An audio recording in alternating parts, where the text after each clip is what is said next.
días del mes de enero, la OMS ha declarado una emergencia por enfermedad grave a nivel internacional por un brote de una patología nueva de origen viral que nació en la provincia de Hubei, en China. Aparentemente sucede en un mercado donde se generaba venta de animales silvestres y también domésticos, y evidentemente pues se generó la enfermedad primero con la gente que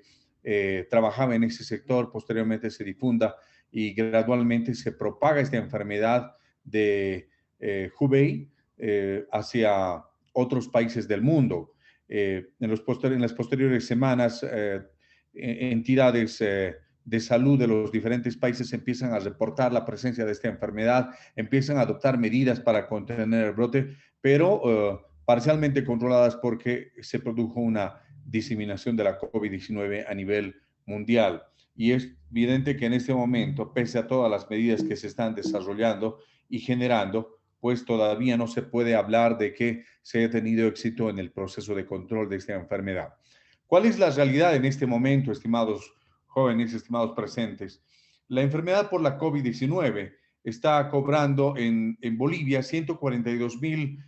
casos hasta hace 48 horas, el 5 de noviembre. Había 142,000 personas enfermas. El mismo 5, por ejemplo, hubo 139 casos. Las personas recuperadas en Bolivia, 113,000. Las fatalidades generadas por la enfermedad, 8,768. 10 solamente en ese día. Qué increíble. Y en todo el mundo, el total de enfermos es de 48,3 millones, personas recuperadas 32 millones y la muerte de 1,23 millones. Lo cierto es que el coronavirus o SARS-CoV-2 proviene de una familia de virus que son semejantes al que produce el resfriado común, y por supuesto, patologías semejantes se dieron en 1900, en el 2003 con lo que era el SARS en Corea y en China, por sus siglas en inglés, el SARS, una patología viral, el síndrome respiratorio de Oriente Medio, el MERS también semejante. Entonces pertenece básicamente a esa familia. Y el 2019 se detectó la aparición de un nuevo coronavirus que posteriormente la OMS lo declara como que hubiera originado en la provincia de Hubei, en China. Entonces, como ustedes pueden ver, los datos son totalmente alarmantes. Y ahora vamos a ver cuál es el comportamiento que ha tenido esta patología en Bolivia. La evolución de casos en Bolivia ha sido según el cuadro que ustedes están viendo. Imagínense, la fecha del 13 de mayo ya había más o menos más de 200 casos, y para el 24 de junio la curva va ascendiendo. Ustedes pueden ver acá en el medio, estoy con mi cursor de color verde, cómo esta curva para junio va subiendo, y básicamente entre julio y agosto se generan los picos más elevados, más de 2,000 casos aproximadamente de forma diaria en un periodo de un mes. Y después de agosto, ya para septiembre va decreciendo, y en este momento, si ven acá, para septiembre está en esta línea decreciente. Para octubre 29 los casos son en menor cantidad, para el 5 aparentemente sube un poco, pero lo cierto es de que esta patología y su evolución no ha terminado. Y un ejemplo de todo eso es que en este momento, después de haber atravesado esa misma curva en el mundo entero y especialmente en países de Europa, pues en este momento han superado esta curva, que quizás sea semejante o quizá más dramática, pero están en pleno proceso donde están volviendo a retomar las medidas de prevención de salud pública, como es cuarentenas, confinamiento, restricción de actividades, etcétera. Entonces, esta patología nos hace ver de que el virus no ha cambiado, sigue manteniendo su vitalidad, su virulencia y la capacidad de afectar con enfermedad a muchas personas, y por supuesto también termina con la vida de otras. Esta enfermedad puede contraerse de forma tan sencilla y llana como de propagarse de una persona a otra persona, cuando las personas enfermas pues emiten gotículas procedentes de la nariz y la boca, donde está un tiempo viviendo, y que salen despedidas cuando la persona está infectada, al toser, al hablar, etcétera. Entonces, por eso ha sido tan importante que la gente contenga esto a través de medidas de prevención como el uso de barbijos, mascarillas y por supuesto el protocolo de protección con la parte interna del brazo cuando se tose o cuando uno estornuda. Las gotículas no solamente quedan en el ambiente cuando uno no tiene protección, sino pueden también adherirse a objetos y superficies. Estos objetos y superficies, cuando son vectores o transmiten o el virus está en esos sectores, se conocen como fomites. Entonces, los fomites hacen de que otras personas puedan tocar a través de la mano, llevarse otra vez a órganos como los ojos, la boca, etcétera, e ingresar, permitiendo que se genere otra vez el ciclo de contagio en otras personas. Los síntomas que ustedes han visto que han sido muy difundidos, la tos, la congestión nasal, la fiebre, propios de un resfrío común, pero se acompaña después de dolor de garganta, complica todo el sistema respiratorio, dificultad respiratoria, pérdida del olfato y gusto han sido algunos de los síntomas característicos. Y por supuesto, hay un 8 a 10% de personas de las cuales, de las personas que enferman, que las condiciones de su organismo hacen de que se genere una enfermedad de COVID severa y que muchas veces genere complicaciones graves que incluso lleven hacia una fatalidad. ¿Cuál es el efecto en la industria, estimados? Han visto que las personas que desarrollamos nuestras actividades, si no nos protegemos, pues podemos enfermar. Y el efecto que produce a través de las personas ya en un entorno industrial es el siguiente. Y aquí tengo algunos datos de la Cámara de Industrias de La Paz, publicado en uno de los medios de prensa, e indica que, por ejemplo, en los primeros 60 días de la cuarentena, que fue una medida muy acertada, muy propicia, pues llegó a afectar a que un 79% de la industria se paralice totalmente en sus actividades. Evidentemente, con un deterioro de la actividad económica de cada una de estas industrias y, por supuesto, de la actividad económica en general de nuestro país. Las empresas pues tienen que en algún momento nutrirse económicamente de préstamos, de créditos, etcétera, y se ha calculado que la enfermedad de la COVID-19 ha generado una probabilidad de que el 75% de quienes hayan contraído créditos o préstamos para el sector industrial pues puedan ingresar en mora o no puedan pagar o tengan que entrar en una reprogramación del sistema financiero para cubrir sus necesidades. Y también nos dice de forma dramática que 9 de cada 10 industrias han disminuido severamente sus ventas, la venta de sus productos en la gestión 2020 por la enfermedad y el impacto de la COVID-19. ¿Qué es lo que pasa a nivel mundial? Pues se calculaba, y esto hacía un estudio el Banco Interamericano de Desarrollo, indicando que en caso de que haya una incidencia media, que ahora es una incidencia media severa, pues debía producir una disminución del 4% del Producto Interno Bruto de los países, y eso hubiera dado lugar a 13 millones de desempleados en todo el mundo, pero pues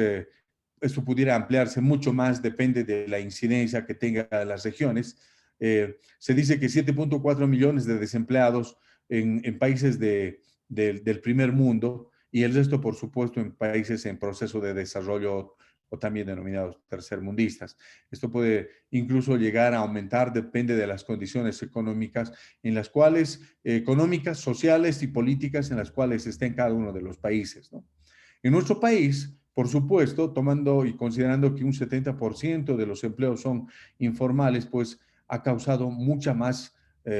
afección, mucho desempleo. Se dice que los empleos formales han sido afectados con los informales en 4.2 millones de personas que pudieran haber perdido sus puestos o sus lugares de trabajo regulares.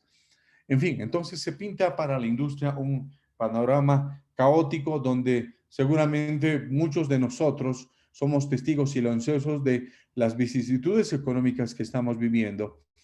Sé que por un lado contentos o felices por haber sobrevivido a la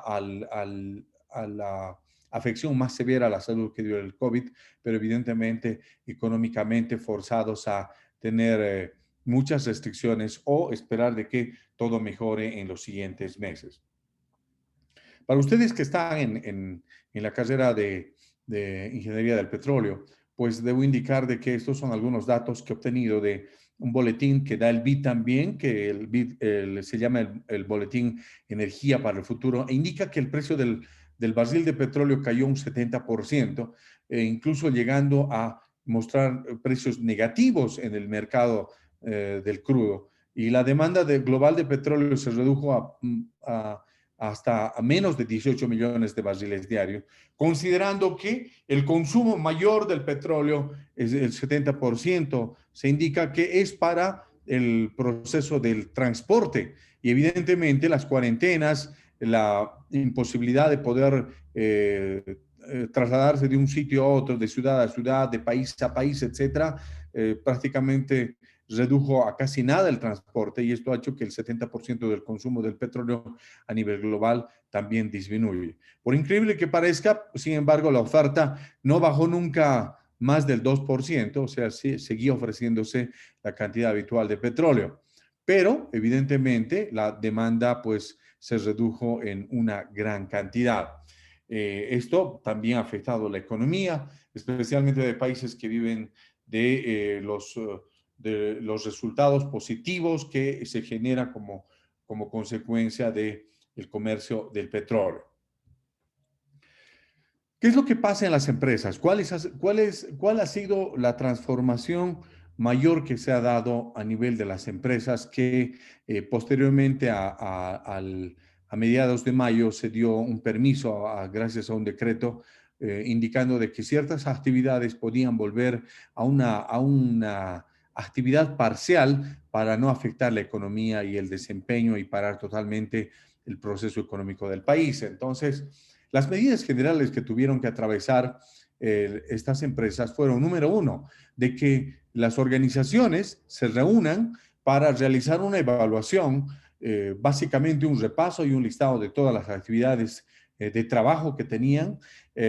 evaluar cada una de las etapas de trabajo que tenían en la fábrica, en la mina, no sé, en un centro de trabajo como una farmacia, como un supermercado, etcétera, identificar los sitios donde había más concentración de personas en cada una de las etapas de trabajo y readecuar el proceso para poder mantener fundamentalmente lo que era el distanciamiento de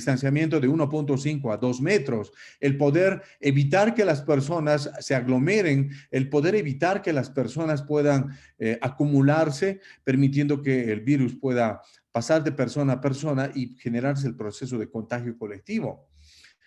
Han tenido que identificar actividades de mayor y menor riesgo, o sea, clasificándolas de acuerdo a la permanencia de las personas, reconsiderar la presencia de quienes eran importantes en su industria, ver, por ejemplo, de que si había personas que pudieran realizar la actividad desde casa, lo hagan de esa forma y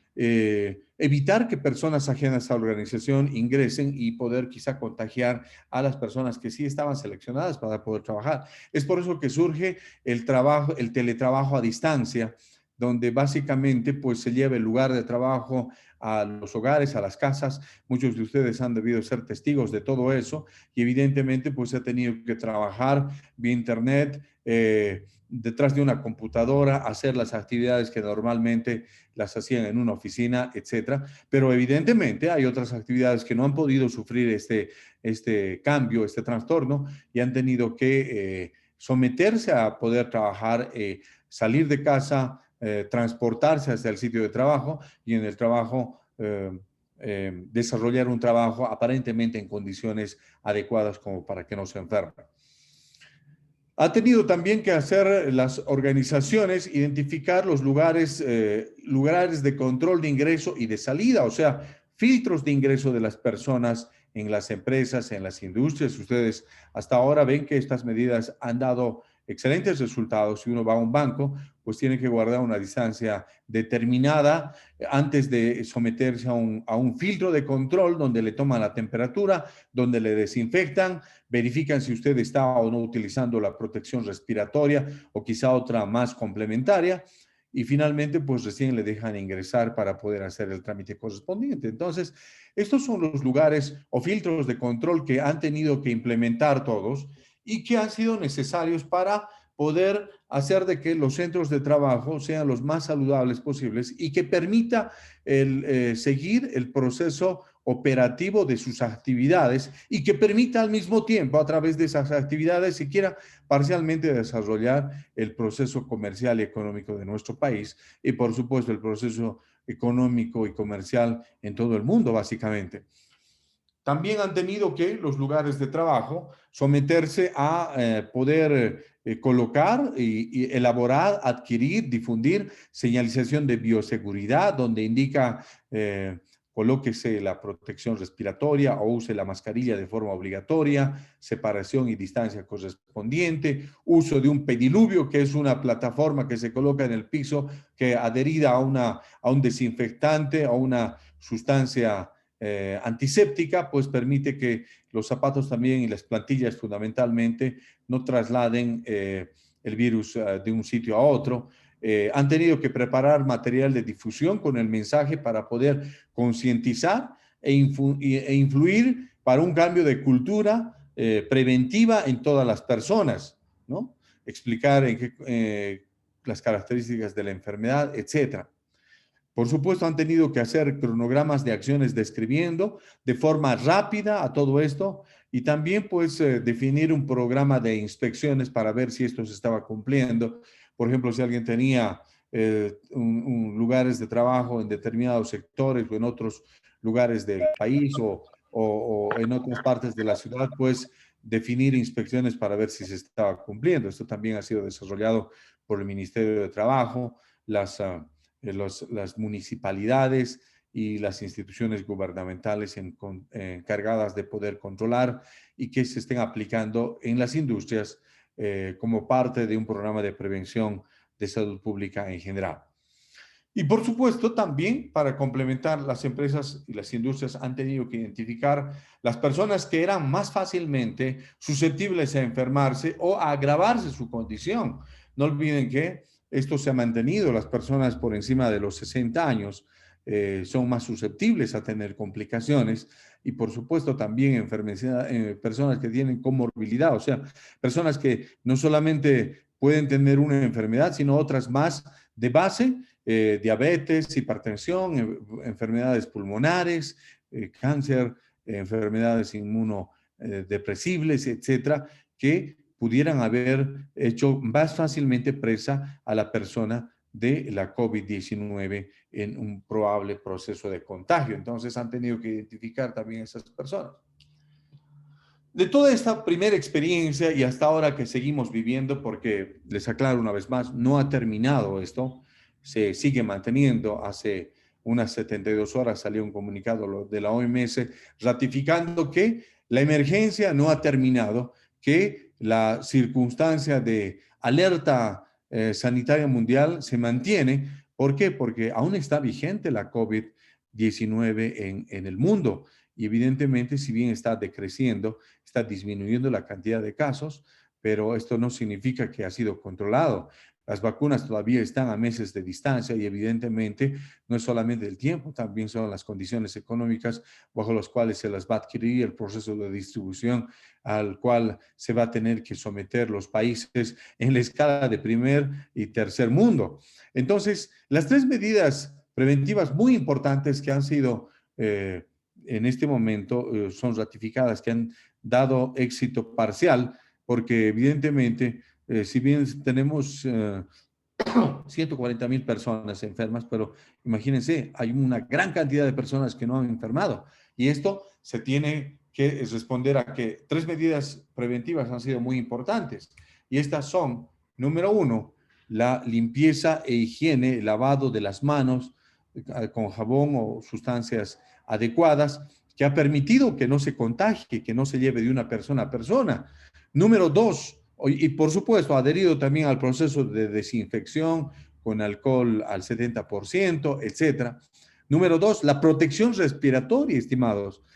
Si tú veías en un determinado momento cuando empezaba a flexibilizarse y empezaba la gente a salir a la calle de acuerdo a sus actividades y a la posibilidad de tener acceso a poder tener permiso de salir, pues encontrabas que casi un 90-95% de las personas utilizaban mascarillas y hasta hace unas semanas, pues 9 de cada 10 personas utilizaban las mascarillas, pero en este momento tú sales a la calle y es 5 de cada 10 personas están utilizando y la emergencia no ha terminado. Pero esto ha sido el segundo elemento de éxito en la lucha o el control de la COVID-19, el uso de mascarillas de protección respiratoria, sean de tipo N95 que están acá o las mascarillas quirúrgicas ahí que está mostrada en color celeste, o las mascarillas de tela que también tienen su efectividad y que la OMS recomienda que las usemos permanentemente. Y el tercer elemento que ha funcionado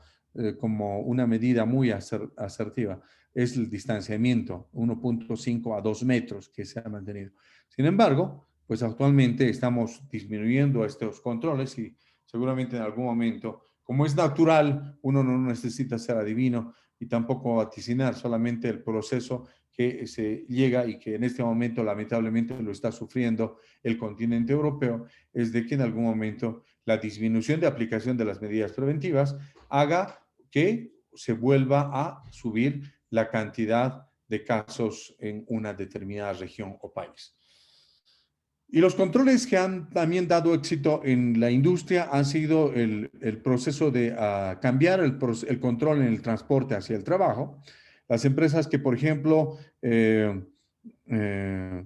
permitían un libre transporte de su personal hacia el lugar de trabajo, o sea, de casa al trabajo, pues se organizaron para que los contraten servicios y las que tenían ya servicios contratados, pues sigan la siguiente recomendación, de que se desinfecten diariamente los buses, minibuses, medios de transporte, que haya una separación o una distancia razonable de protección entre los pasajeros, que todos los pasajeros utilicen protección respiratoria, que exista el acceso al alcohol en gel o alcohol al 70% para que la gente se desinfecte y que el contacto entre pasamanos, barras de sujeción, apoyaderas, perillas, ventanas, etcétera, pues permita que las personas se desinfecten antes, después de usarlas, etcétera,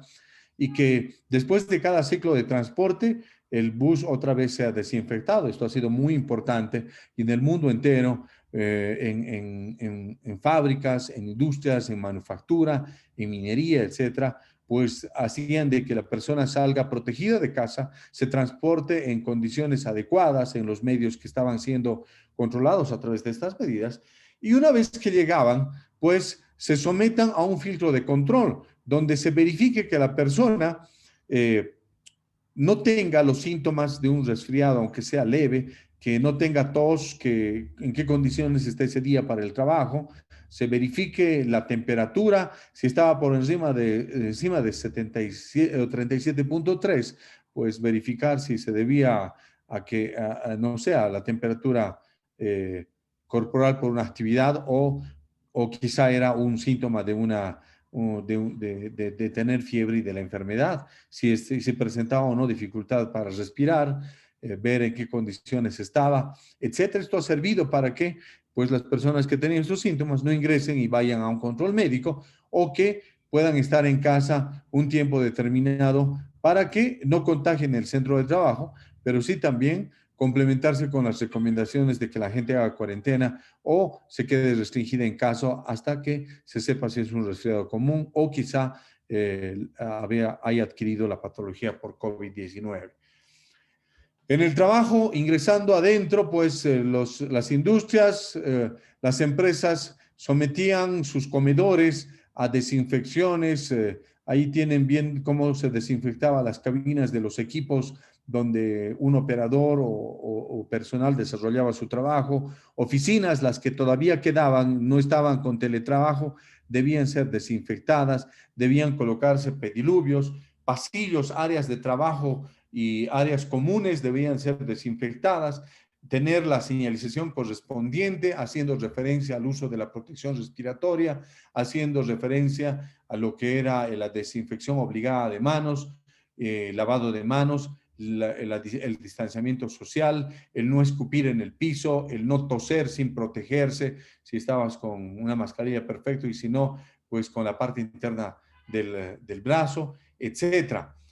Actividades como dar la charla de seguridad, que nosotros consideramos que es fundamental en un sitio de trabajo donde no solamente se habla sobre lo que se va a hacer en el día, sino también se habla sobre los riesgos y peligros que se van a complementar ese día, pues tenían que tener el distanciamiento. Y ustedes ven, miren cómo las personas ya tenían sus overoles de Tyvek, o sea, overoles desechables o adecuados para evitar contagio, sus mascarillas y al mismo tiempo, pues el distanciamiento correspondiente, recibiendo una charla de seguridad, eh, limpieza y desinfección hasta 2 veces al día o cada cambio de turno cuando se operaban máquinas de diferente tipo. Esto son ejemplos de lo que hacían colegas en minería. Que pasillos, baños y comedores también cumplan con toda esa circunstancia. Actualmente lo estamos viendo, por ejemplo, quien acude a un restaurante o quien acude a un sitio donde se vende alimentos. No olviden que solamente podía ser a través de los envíos o entregas. Ahora se permite, pero con un distanciamiento correspondiente. Eso también ha tenido que suceder en las empresas. Eso también ha tenido que ver cuando se obligaba a que los pasillos mantengan la derecha para ir como si fuera una vía de tráfico de vehículos. Por la derecha los que iban en un sentido, por el otro lado los que iban en otro sentido. El ingreso a baños restringido solamente a la cantidad adecuada como para que no exista aglomeración, en fin, el distanciamiento en comedores, los protocolos adecuados para un manejo, protección para quienes son manipuladores de alimentos, también hacer énfasis en lo que era el manejo y control de los residuos, las mascarillas, todos los elementos que intervenían para proteger a las personas, hacer referencia a dispensadores de alcohol en gel y otros elementos de limpieza y de desinfección de manos que han sido muy importantes, cambiarlos para que no sean solamente disponibles en baños, sino también en diferentes sitios donde era necesario hacer uso de este nuevo hábito saludable como parte de la prevención, en este caso, en los centros laborales o industriales. Por ejemplo, la recepción y entrega de materiales y documentos se restringía a ciertos horarios o se anulaba esta tarea, pero si se podía hacer, pues había que tener espacios separados por cortinas transparentes como en un banco para que se conserve la distancia, para que no se exponga la persona que dejaba o recogía algo o la recepción o entrega de materiales, que se use permanentemente desinfectantes en los mesones, plataformas de entrega, en los elementos o materiales de entrega, en documentos, etcétera, haciendo uso de la recomendación de conservar la distancia y que esto era por beneficio y la seguridad colectiva de todos. Entonces, como ustedes han visto, se generó una serie de cambios donde la gente ha tenido que adecuarse, las empresas han tenido que adecuarse para poder subsistir en esta época de pandemia. Estas buenas costumbres aún se están manejando, la enfermedad no ha desaparecido, está presente. Y por supuesto, el trabajador cuando iba a su centro laboral recibía bastante información sobre la importancia de llevar todo esto hacia la familia. Evidentemente, el gobierno, los gobiernos departamentales, los gobiernos municipales, etcétera, han hecho énfasis a través de los medios de comunicación, a través de las redes sociales, las instituciones internacionales, etcétera, han hecho un enfoque bastante incisivo en poder cuidar la seguridad de la familia. Y las empresas también lo han hecho, lavarse frecuentemente las manos con agua y jabón, usar el desinfectante, utilizar el barbijo o mascarilla, el poder apartar a las personas que tengan alguna sintomatología, en fin, taparse la boca y la nariz con el codo flexionado o con un pañuelo al toser, estornudar, son cosas que han aprendido y que se nos está quedando y eso es algo muy positivo. Evitar contacto directo con personas que tengan resfriados y, por supuesto, acudir o reportar si se tenía alguna sintomatología o quedarse en casa. No olviden que la enfermedad pasó como un resfrío común en muchas personas y sin embargo otras se han complicado y han tenido que incluso ser internados o ir a un hospital para recibir atención médica determinada, que incluso llegaba hasta terapia intensiva o cuidados intensivos como consecuencia del agravamiento de la sintomatología cuando se tenía la COVID-19. Entonces, la familia también ha sido influida por los centros laborales e industriales.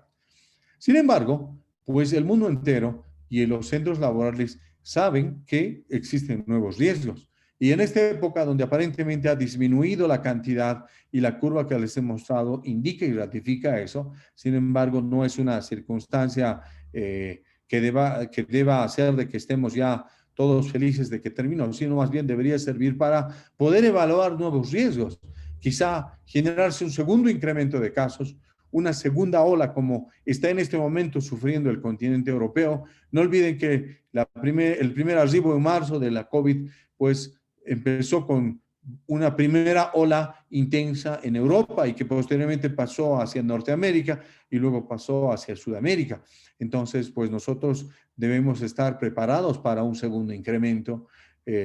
Estar preparados, no sé si nos llevará una nueva cuarentena, no sé si nuestra economía pueda aguantar una nueva cuarentena, pero debemos evitar, cuidándonos y protegiéndonos, un nuevo riesgo de que se genere una suspensión de actividades laborales. También otra vez cuidar y protegernos para evitar una nueva suspensión de actividades laborales. Ustedes están sufriendo todo eso. La educación hasta este momento está suspendida de forma presencial, porque evidentemente el estar colectivamente con eso significaría una vez más tener un clima propicio para un contagio colectivo. Por supuesto, el riesgo es de que si hay una nueva ola, pues haya más desempleo y el alza del costo de vida pues siga generándose o siga subiendo el costo de vida en las regiones, en el mundo entero, afectando fundamentalmente a países con economías deprimidas, con circunstancias políticas o económicas deprimidas, etc. Entonces, la recomendación que puedo dar a todos ustedes es de que sigamos haciendo énfasis en esto que nos ha servido de muy buena forma, el lavado y desinfección de manos permanente. No podemos bajar este nuevo hábito que se nos ha pegado. Es ya una costumbre, es algo repetitivo, diario que debemos hacer las veces que sea necesario. El utilizar las mascarillas de protección respiratoria en Todos Santos, y muchos celebrando el Halloween, ya veías que por hacerse los disfraces, etcétera, la gente dejó de usar y era muy ostensible en jóvenes, en niños, en adultos, el que ya no estaban utilizando las mascarillas de protección. Usémoslas, es la forma de poder tener éxito o de prevenir una segunda ola o un segundo rebrote de la enfermedad por SARS-CoV-2. El distanciamiento, 1.5 a 2 metros, es muy importante el mantener estas tres maneras básicas de cuidarse y de protegerse que la sociedad ha desarrollado en esta época de pandemia. Este es un resumen de lo que puedo ofrecerles de cómo ha afectado a la industria, cómo ha afectado la COVID-19 al mundo entero y por supuesto también a nosotros como región, como país. Muchas gracias. Ok, agradecemos al doctor Valladares por su exposición muy brillante. Como habíamos planificado, vamos a hacer un receso de unos 15 minutos para entrar en una segunda parte, ya una especie de un taller, preguntas, respuestas de parte de los participantes, a objeto de que a partir de la experiencia del doctor Valladares podamos esclarecer algunos de nuestros cuestionamientos. Doctor Valladares, nuevamente el agradecimiento, lo esperamos en 15 minutos, a modo de que nos tomemos un pequeño break. ¿Ok? Muchas gracias.